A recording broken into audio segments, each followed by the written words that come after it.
မှန်နိုင်ရဆိုရင်ကိုပြန်လဲဖတ်ရှုခြင်းအပိုင်း26အလောင်းစီသူထိနှံ့ရဟန်ကမတော်တဆဖြစ်ရသည်ဟုဆိုခြင်းကိုယုံမှန်ရန်ခဲရင်လာပါသည်နိုင်ငံရေးအရလိုအပ်သဖြင့်တိတိတတ်တာတွက်ချက်၍ရင်းသို့ပြုခဲ့ရသည်ဟုဆိုရအံ့ထင်သည်မင်းကြီးနှင့်တကွသားတော်ပါပကံထီနှံကိုဓာတ်ရိုက်ဆိုပိုင်ခွင့်ရသောမျိုးကုံအရေးချင်းမရှိတော့လဲမြေတော်က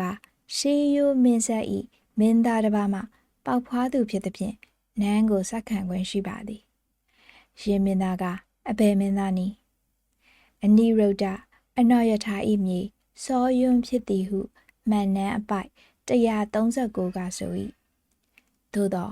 အချို့သောပညာရှင်တို့ယူသည်ကတထုံနန်းကြမကုတဤမြစ်တော်နာဂသမန်းဖြစ်သည်စာရင်း346ရင်းတို့ယူလင်သာသနာရေးအဆောက်အုံတွင်လည်းမွန်ပုံစံမင်းတိုင်ပင်ယုံမှတ်ချီးမြှင့်ခံရသူတို့လည်းမွန်လူမျိုးရေးထိုးကြောက်စာကိုလည်းမွန်ဘာသာဖြစ်စေသည့်မင်းကြီးဤဝါဒနှင့်ကောင်းစွာကိုက်ညီသည်ဟုဆိုရပေမည်သမီးတော်နှင့်မကုတမြတ်တော်ကိုဤသို့ဆုပ်ဖတ်ခြင်းကိုငရဲမှန်ကန်ပုံစားပုံကံပြုစဉ်ကလောက်ခဲ့ရဟန်ရှိ၍နောင်ခါဝဲမင်းလုံးမိသူကိုမွန်ရောမြတ်မာပါမငင်းနိုင်ကြရလေအောင်ထိုမောင်နှံတွင်မြင်သည့်သားကိုနန်းညွတ်နန်းလျာပြုမည်ဟုအာမခံခဲ့ရဟန်တူ၏ရှင်တို့ဖြင့်ပထမစီသူအလောင်းစီသူဘွဲခံမြေတော်ကထိုမင်းဤထီးနှံရိပ်ရာကိုစက္ခံပါသည်တဲ့အဲ့ဒါကတော့ဒေါက်တာတန်းထွန်းရဲ့အသစ်မြင်မြန်မာသမိုင်းတွေကစီသူတစ်လို့ခေါ်ကြတဲ့အလောင်းစီသူရဲ့မိဘတွေကဘသူတွေလဲဆိုတာရဲ့ကျန်စသားမင်းကြီးကတားတော့ရာဇကုံမာကိုထီးနှံမပေးပဲမြေတော်အလောင်းစီသူကိုဘာကြောင့်ထီးနှံပေးခဲ့သလဲဆိုတာရဲ့ကိုတင်ပြထားတဲ့ကောက်နှုတ်ချက်ပါတကယ်လို့သာငါတပါးမင်းဖြစ်တဲ့ကြံကြံကြီးကပကံပြည်ရဲ့မူလမင်းမျိုးဆက်မပြတ်စေခြင်းလို့သူ့သမီးတော်ကိုမင်းမျိုးရိုးဖြစ်တဲ့စောယွန်းနဲ့ပေးစားခဲ့တယ်ဆိုရင်သူ့နောက်ပိုင်းပကံမျိုးဆက်တွေမှာမင်းမျိုးရိုးကကြံမျိုးရောပါသွားအောင်စီမံနိုင်ခဲ့တဲ့အတွက်တစ်ချက်ခုတ်နှစ်ချက်ပြတ်ဖြစ်ပြီးကြံကြံကြီးရွှေ့တဲ့အကွက်ကတိတ်လှတယ်လို့ပြောရတော့မှာနော်တကယ်လို့စောယွန်းနဲ့မဟုတ်ပဲနိုင်ငံရေးကတိကဝတ်အရမွန်ဘရင်မကုတမနူဟာရဲ့မင်းဆက်နာဂသမန်းနဲ့ပေးစားလိုက်တယ်ဆိုတာကိုယူမယ်ဆိုရင်တော့စောလူမင်းခေတ်က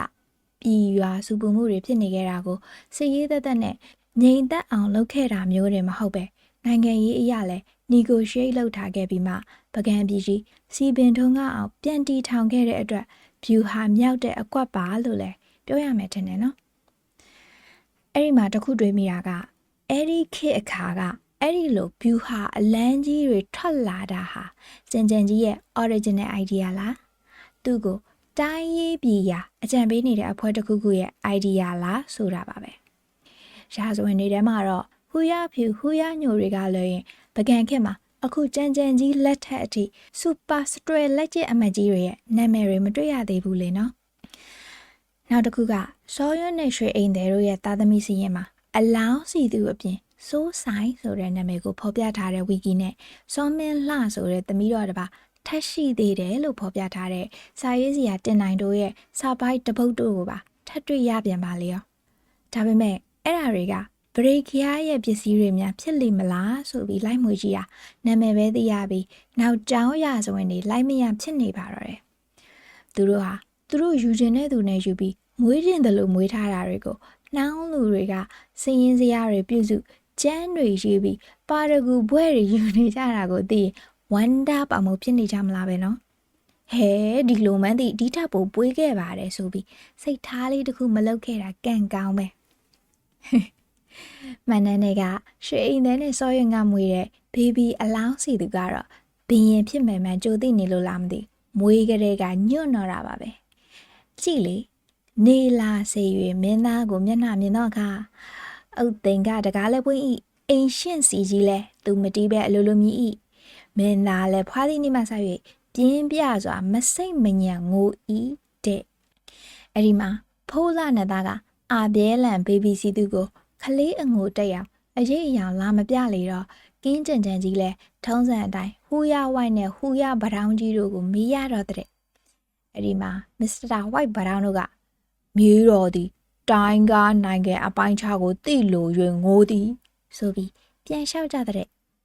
အဲ့ဒါနဲ့ကင်းကြံကြံကြီးလဲသူ့ပကံတိုင်းနဲ့စတီကြီးဘလောက်ကျယ်ဝန်းလဲဆိုတာကိုအရှိတို့အလားကစတိတာလည်းမြည်ပန်းသေးပြီလင်အခြားသည်အရှိတောင်တို့အလားကအယောစလဲမြည်ဂျွန်းတို့ပြီလင်အခြားသည်တောင်တို့အလားက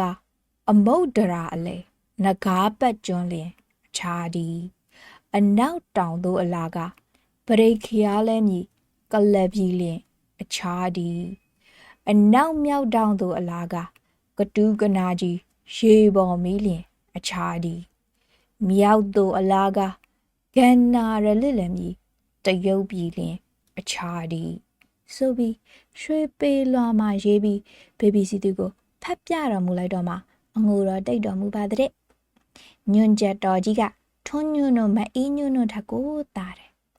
ပကံခေသားချော့ဒီများဆိုပြီးဘွဲယူစာတန်းပြုဆိုရင်အဲ့ဒီစာပိုက်လေးတွေပါထည့်ရမယ်ထင်တယ်လေနော်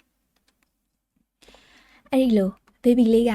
ပကံပြည်ကြီးဘလောက်ကျဲကြောင်ဖတ်ပြလိုက်တော့မှထူးထူးဆန်းဆန်းကြီးအငိုတိတ်သွားတော့ကင်းကြံကြံကြီးလဲအခုခေတ်လို့ခလေးကသူ့အထုံးနဲ့သူ့လာတာပဲလို့တွေးမိသွားတာနေမှာဒါကြောင့်ပဲငါမြေနန်းတော်ကိုငါစောင့်ပါသည်ဆိုပြီးအလောင်းစီသူကိုထီနန်းအပ်လိုက်ပါတဲ့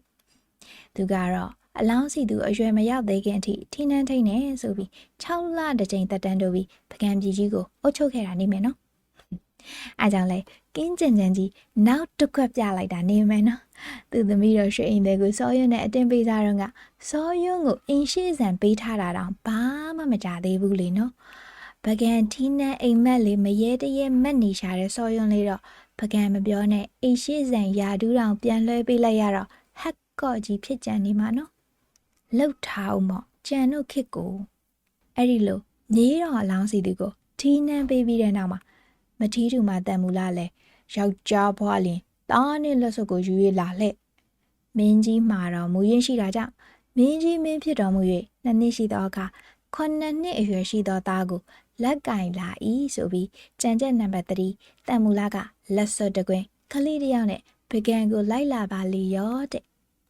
အဲ့ဒီချိန်မှာကင်းကြံကြံကြီးကဘိုးရှုသပင်ခံနေတော့တန်တန်တယောက်ခလေးလက်ဆွဲပြီးတောင်ကိုပြေးမြောင်ကြည့်လိုက်မြောက်ကိုပြေးမြောင်ကြည့်လိုက်နဲ့နန်းတော်ကြီးတွေကိုချောင်းနေရောတဲ့အဲ့ဒါကိုတကားဆောင်ကမြင်သွားပြီဟဲမိမငါတို့သခင်မင်းကြီးထွက်တော်မူလာမည်ဒီတွင်မနေနှင့်ထွက်လေဆိုပြီးမောင်းထုတ်တဲ့အဲ့ဒီမှာတန်တန်ကလည်းမင်းကိုရှောက်ခန့်ရှိပါသည်ရှောက်ပရစီဆိုပြီးမသွားပဲပေကတ်နေတဲ့သူ့မှာပါတဲ့ကြံကြံလက်စွပ်ကြီးကိုလည်းထုတ်ပြမှာပေါ့လေအဲ့ဒီမှာတကားဆောင်ကလည်းသူတို့မင်းကြီးခြေစွာတက်တဲ့အကြောင်းကိုလည်းသိထားတာတကြောင်ပါလာတဲ့ကလေးလေးကလည်းကြံကြံမျက်နှာပေါင်းနဲ့ခိုက်ဆင်ဆင်တူနေနိုင်တာကတကြောင်ကြောင့်ဆက်ဆက်တွေးမိပြီးအကျိုးအကြောင်းကိုတွားလျှောက်တော်တာနေမှာနော်အဲ့ဒီမှာကင်းကြံကြံကြီးကတန်တန်တို့သားမိကိုခေါ်လိုက်ပြီးမိမကျေးဇူးကငါ၌ကြီးစွာဆိုပြီးမူးမတ်တွေကိုတန်ပူလာနေကဖွဲ့ပြနေတော့တဲ့အဲ့ဒီချိန်မှာအပေရတနာနဲ့မနိဆနာတို့ကတော့ကင်းကြံကြံကြီးပြောနေတာတွေနားထောင်ရင်ဒေါခင်အေးဟန်နဲ့ဒေါခင်မို့မို့အေးဒီဇိုင်းတွေဖြစ်နေကြမှာပဲနော်ခင်တန်ကပကံနန်းတော်ကိုနောက်ဆုံးမှရောက်လာတယ်လို့လဲဆိုကြတော့တန်တန်လာတော့ကခင်တန်တယောက်နန်းတော်ထဲမှာရှိချင်မှရှိအောင်မှာပေါ့ရှိရင်လဲသူလဲအပေါ်ကသူ့စီနီယာနှစ်ယောက်လိုဖြစ်နေမှာပဲလေနော်ကြံကတော့4ယောက်လုံးကလည်းသူ့နီးသူ့ဟန်နဲ့ကင်းကြံကြံကြီးပေါ်မှာကျေးဇူးကြီးစွာဖြစ်နေခဲ့ကြတာပဲလေအခုလိုတယောက်တည်းကွက်ပြီးဇာချဲ့ပြနေတာကိုတော့ကြည်ပြူနိုင်ကြမယ်မထင်ဘူးလေနော်မိမဆိုတာပကံခက်ကမိမပဲဖြစ်ဖြစ်ကြောက်ခက်ကမိမပဲဖြစ်ဖြစ်ဥတိုတတ်တာမျိုးမဟုတ်လားဒါပေမဲ့ကင်းကြံကြံကကင်းကြံကြံပဲလေဒါမျိုးမကြောက်လို့ရွာရုပ်ရှောက်နေတဲ့သူပဲဟာသူ့ဆက်သူကနိုင်ပါတယ်ပေါ့အဲ့ဒါနဲ့ပဲကျေးဇူးကြီးစွာတန်ဘူလာကိုဥဆောက်ပန်းပွဲပေးပြီးမိဖုရားမြောက်လိုက်တော့တဲ့ဒါပေမဲ့ပြဿနာကတန်တန်ခေါ်လာတဲ့သားတော်လေးရာဇကုံမှာဖြစ်နေတာရာဇဝင်เจ้าရတန်တန်တို့ရောက်လာတဲ့ချိန်မှာကင်းကြံကြံကြီးကသူ့မြေတော်အလောင်းစီသူကိုထီးနှံအပ်ထားပြီးတဲ့အချိန်ဖြစ်လို့သားတော်ကိုထီးနှံပေးလို့မရတော့ပါဘူးဆိုပြီးမြေကအရင် သားကအဖျားဖြစ်ချေပြီဆိုတဲ့စကားလုံးလှလှလေးတွေနဲ့ reason ပေးထားပါတယ်ကင်းကြံကြံကြီးအနေနဲ့